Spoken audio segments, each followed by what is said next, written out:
या देवी सर्वभूतेषु मातृरूपेण संस्थिता नमस्तस्यै नमस्तस्यै नमस्तस्यै नमो नमः। नमस्कार, मीडिया लाइव न्यूज में आपका स्वागत है। मैं निखिल और अभी हम लोग भारत नेपाल सीमा के मधवापुर से सटे मटिहानी शहर में है। नेपाल का यह शहर है और माँ सीता जी की धरती के रूप में यह प्रख्यात है। और इस धरती पे आज पुनः इस बार शारदीय नवरात्र का जो शुभारंभ हो रहा है, उस उपलक्ष्य में यहाँ जो है आज भव्य कलश शोभा यात्रा जो है निकाली जा रही है और उसी यात्रा के साथ हम लोग चल रहे हैं।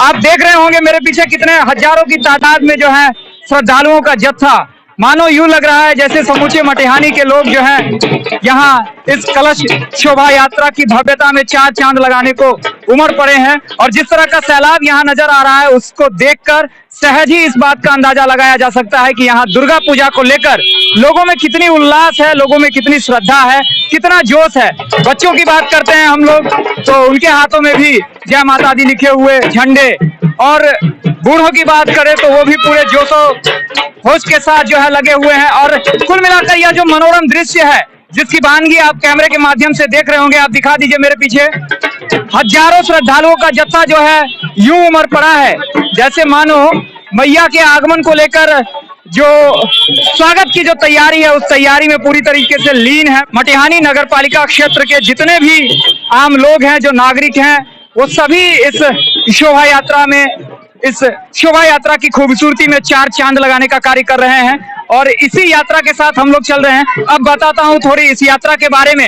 यह यात्रा इसलिए भी अधिक महत्वपूर्ण हो जाती है क्योंकि यहाँ मटिहानी में और मधवापुर में जो सदियों से परंपरा चली आ रही है, उस परंपरा के तहत मधवापुर में जो कलश स्थापना होती है वो वहां से प्रारंभ होकर मटिहानी होते हुए और भारत के साथ साथ नेपाल के हिस्से में भी भ्रमण करते हुए उधर वापस अपने भारत में जाती है। और नेपाल में जो यहाँ मटिहानी में जो दुर्गा पूजा होता है, उसका जो जत्था निकलता है वो नेपाल से होते हुए भारत की ओर जाकर भारत के क्षेत्रों का भ्रमण करते हुए पुनः वापस आकर मटिहानी में जो है वो पूजा के रूप में तब्दील हो जाता है। तो एक बहुत बड़ी बात यहाँ की, इसकी खासियत बोल सकते हैं कि इस तरह का यहाँ पे इस तरह की परंपरा रही है सदियों से, जहां दोनों देशों के लोगों के बीच में कोई सा अंतर नहीं दिखता है। अभी हम लोग आगे भी दिखाएंगे आपको, जब मधवापुर और मटिहानी दोनों जत्थाओं का जो है मिलन होगा, उस मिलन के दृश्य को देखने के लिए हजारों की तादाद में जो है श्रद्धालु यहाँ पहुंचते हैं। फिलवक्त हम लोग मटिहानी बाजार में हैं और मटिहानी बाजार के उस छोर पे जो है, आप थोड़ा कैमरे की नजर से दिखा दीजिए किस तरह का कार्यक्रम भी अलग से यहाँ पे किया जा रहा है। अभी यह जो दृश्य दिखाया जा रहा है, यह जो सैलाब है, जो जनसैलाब है, जो इस कलश शोभा यात्रा के साथ उमड़ा है, उस सैलाब के साथ जो आप हमारी कैमरे की नजरों से देख सकते हैं कि किस तरह मैया के आगमन को लेकर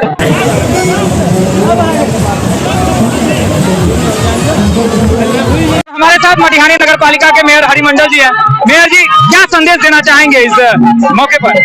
देखिए, ये बहुत बड़ा एक आस्था का पर्व है। हम लोग हर एक वर्ष इसको धूमधाम से मनाते हैं। ये 51 वर्ष हम लोग पूरा कर रहे हैं। धूमधाम से मनाते हैं, अच्छा से मनाते हैं। इसमें हम लोग का जो रिलेशन है दोनों देश का, वो भी एक किस्म से मजबूत होता है, क्योंकि हम लोग यहाँ से मधवापुर भी जाते हैं, मधवापुर से भी मटिहानी के तरफ कलश यात्रा लगाए। विभिन्न जो कार्यक्रम है वो सब दोनों देश के बीच में होता है। इससे धार्मिक सद्भाव भी हम लोग के बीच में, सांस्कृतिक संबंध भी जोड़ने का प्रयास होता है। लगातार इस तरह की बातें आ रही है कि दोनों देशों के बीच में कुछ खटास हो रहा है, संबंधों में कहीं कमी आ रही है। क्या आपको लगता है यहाँ धरातल दो देश की बात कहाँ हो रहा है, नहीं हो रहा है, हमको पता नहीं है, लेकिन हम दोनों देश के जो लोग हैं वो अपना, हम लोग का संबंध है, हम लोगों का अपना एक व्यवहार है। इसके कारण से दोनों देश के बीच में क्या हो रहा है उसे मतलब, लेकिन नागरिक के बीच जो संबंध है वो और मजबूत हो रहा है दिन प्रतिदिन। तो देखिए, यहाँ के जो मेयर हैं मटिहानी नगर पालिका के, स्पष्ट तौर पर उन्होंने एक बड़ा संदेश दिया है यहाँ के लोगों के लिए, जो भारत नेपाल के सीमावर्ती इलाके के जो लोग हैं उनके लिए, कि दुर्गा पूजा हो या कोई विशेष धार्मिक आयोजन हो, इस बहाने से हम लोग कोई ना कोई एक ऐसा माध्यम जरूर ढूंढ लेते हैं जिसके बहाने से हमारा जो बेटी रोटी का संबंध है वो कहीं ना कहीं और प्रगाढ़ होता है। और खास करके जब हम बात करते हैं मधवापुर मटिहानी प्रक्षेत्र की, तो यहाँ दोनों तरफ ये रिवाज रहा है कि किसी भी तरह के आयोजन में नेपाल के तरफ का जो जत्था होता है वो भारत की ओर भ्रमण करके वापस आता है पुनः अपने यहाँ, और भारत की ओर का जो जत्था होता है वो भी नेपाल से होते हुए वापस भारत जाकर के वो जो है, तो लगातार इस तरह की जो बातें होती है ये आज की बात नहीं है, सदियों पुरानी परंपरा है। और उस सदियों पुरानी परंपरा को जीवंत बनाए रखने में मधवापुर मटिहानी के लोग जो हैं वर्षों से इस कवायद में लगे हुए हैं, और जिसकी एक झलक आज हम लोग अपने दर्शकों को इस माध्यम से दिखा रहे हैं।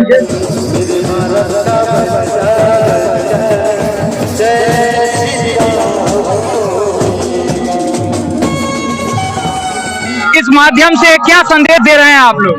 इस माध्यम से हम संदेश देना चाहते हैं कि संपूर्ण विश्व के हिंदू सनातन धर्मावलंबी इस तरह के दुर्गा पूजा के अवसर पर सभी एकजुट होकर के माँ भगवती का पूजन अर्चन करें, ये संदेश देना चाहता हूँ।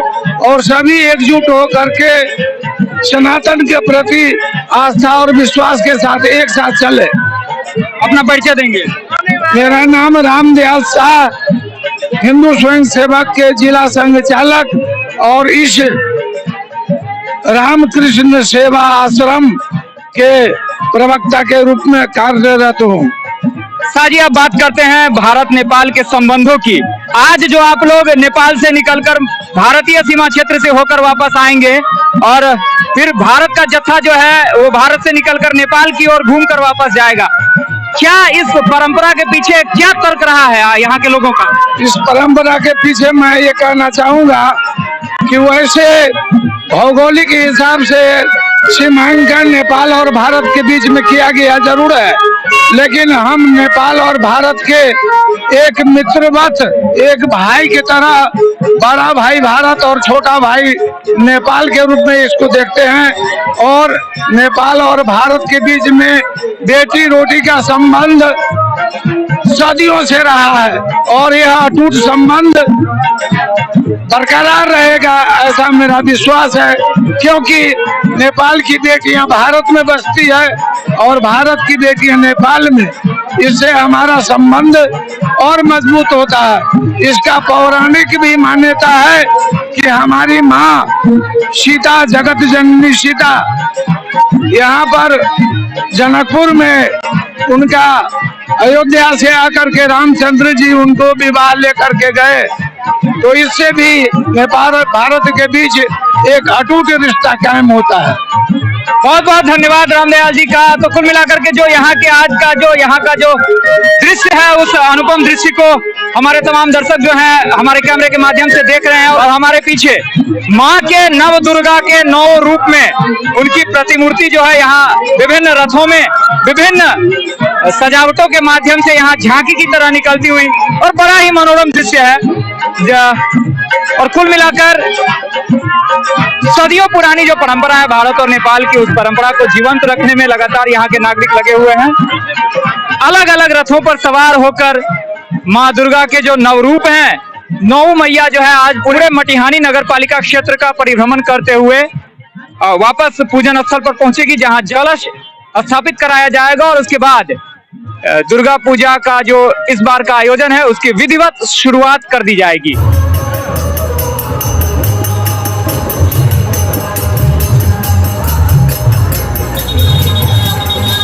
हमारे साथ मधवापुर दुर्गा पूजा समिति के अध्यक्ष और पूर्व मुखिया प्रतिनिधि नीलांबर मिश्रा जी हैं। अध्यक्ष जी, कैसा लग रहा है आज का माहौल? ये हर साल मधवापुर मटिहानी दोनों आदमी हम लोग कलश यात्रा में निकलते हैं, बड़ी धूमधाम से आज जो है शुभारंभ हो रहा है और बहुत ही अच्छा लग रहा है और ये हर साल होते रहेगा। अच्छा, सदियों से यह जो परंपरा आप लोगों की चली आ रही है, कितना महत्वपूर्ण होता है यहाँ के स्थानीय लोगों के लिए इस तरह का आयोजन? स्थानीय के लिए हर एक आदमी को यहाँ अपना संबंध है, इससे और मजबूती होता है संबंध में। यहाँ न भारत और नेपाल में कोई फर्क नहीं है, हम लोगों का शादी वहाँ होता है, उन लोगों का शादी यहाँ होता है, तो इससे और संबंध बढ़िया हो रहा है। हमें देख रहे तमाम दर्शकों से क्या संदेश देना चाहेंगे? संदेश देना यही चाहेंगे कि घर घर से हर एक आदमी माँ अम्बे में अपना समय लगावे और उससे लाभ उठावे।